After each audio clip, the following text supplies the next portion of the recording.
they're trapped. These are from fans, isn't it? It's not like Rhapsody and writing them, right?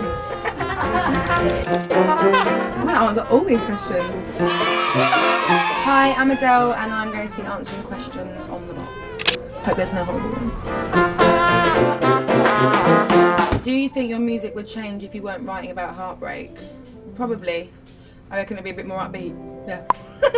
Can you tell the story behind Chasing Pavements? Yes. It was... Well, there's a few stories. Well, there's one main one, but there's a few. I think sometimes I was trying to not come across like a hooligan, so I told a kind of made up one.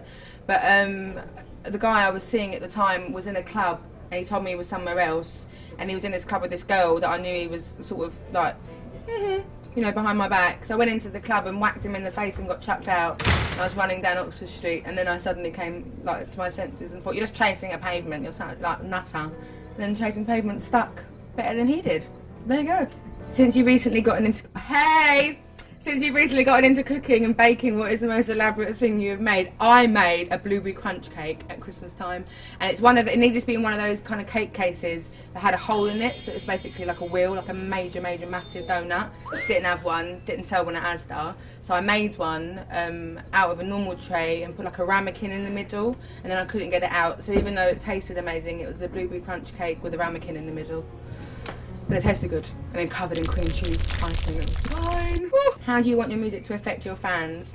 I'd like them just to maybe feel a bit of comfort out of my music and be able to cry to it, laugh to it, or do whatever they need to do to it. I always feel like I'm the only person who feels how I feel at a certain time, like when I'm devastated or really over the moon and chuffed, whatever.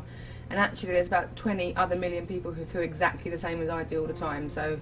And I like it when I remember that I'm not the only one who's feeling like how I feel. So if anyone could ever feel like they're not alone, you know? Yeah, productive. Any plans to reschedule a duet with Etta James? We were never meant to do a duet, but that's a good idea. But unfortunately Etta James is very, very ill. So I doubt she would ever have the energy or time to do it anyway. But we were going to be playing the Hollywood Bowl together, but she was ill then as well. But yeah, please get well soon. Who is your favourite diva of all time? I think Mariah Carey is the ultimate diva, so I'll say Mariah. That's it. Oh damn, thanks.